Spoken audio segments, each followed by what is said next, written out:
नमस्कार बच्चों, आप सब कैसे हैं। आशा करती हूँ कि आप सब जो है अपने स्थान पर कुशल मंगल होंगे। बेटा पाठ 3 हिमालय की बेटियां हम कर चुके हैं और इसके कठिन शब्दों के अर्थों को भी हमने अच्छी प्रकार से समझ लिया है। आज हम जो है इसके प्रश्न अभ्यास पर चर्चा करेंगे।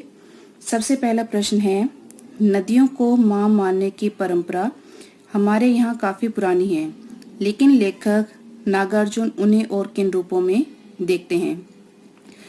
यानी कि इस प्रश्न में यह पूछा गया है कि नदियों को हम माता का रूप तो देते ही हैं, जैसे गंगा यमुना कहते हैं, लेकिन इसके अलावा नागार्जुन ने उन्हें किन किन रूपों में देखा है।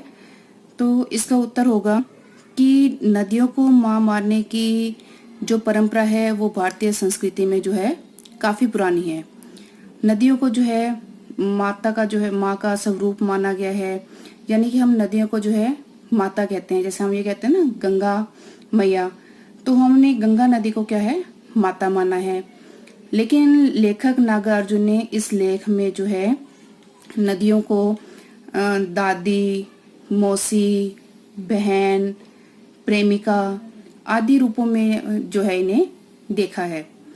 कहने का अर्थ है बेटा कि जब पर्वतराज की गोद में इनकी चंचलता को देखकर लेखक ने क्या कहा है कि नदियां जो हैं बादलों की प्रेमिकाएं हैं।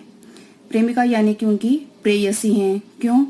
क्योंकि उनसे जो है वर्षा का उपहार पाकर ये नदियां क्या हो जाती हैं, प्रसन्न हो जाती हैं, खुश हो जाती हैं और जो है ये अपने उफान पर आ जाती हैं। यानी कि जब बादलों से ये जो है वर्षा का उपहार पाती हैं तो वहां पर जो है नदियों में बहुत सारा पानी आ जाता है, और जब अधिक मात्रा में पानी आ जाता है तो नदियों में बाढ़ सी आ जाती है, यानी कि वो अपने पूरे उफान पर होती हैं।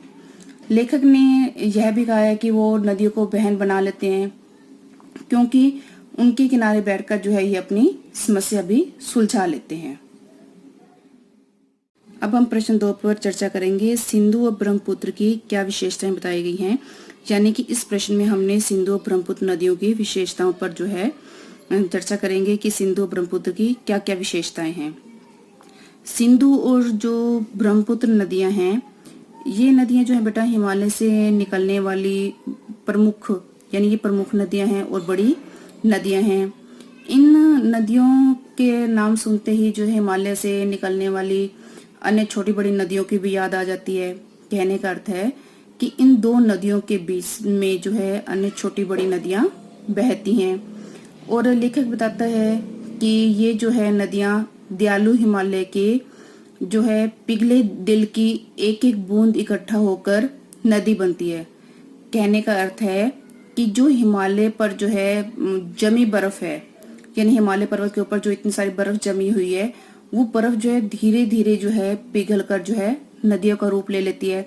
जब हम कहते हैं ना कि नदियों में जो है बहुत सारा पानी आ जाता है, तो ये पानी कहाँ से आता है? जो हिमालय पर जो बर्फ जो जमी हुई होती है वो जब धीरे धीरे पिघलना शुरू हो जाती है तो एकदम से जो है नदियों में पानी आ जाता है। हम कहते हैं नदियों में बहुत सारा आज तो पानी आया हुआ है, तो एकदम से जो है वो पानी नदियों में आ जाता है। और ये नदियां क्या हैं, बहुत ही सुंदर हैं और लुभावनी यानी कि आकर्षित करने वाली लगती हैं। और ये जो है महानदी यानी कि बहुत बड़ी नदियां बनकर जो है समुद्र तक पहुंच जाती हैं।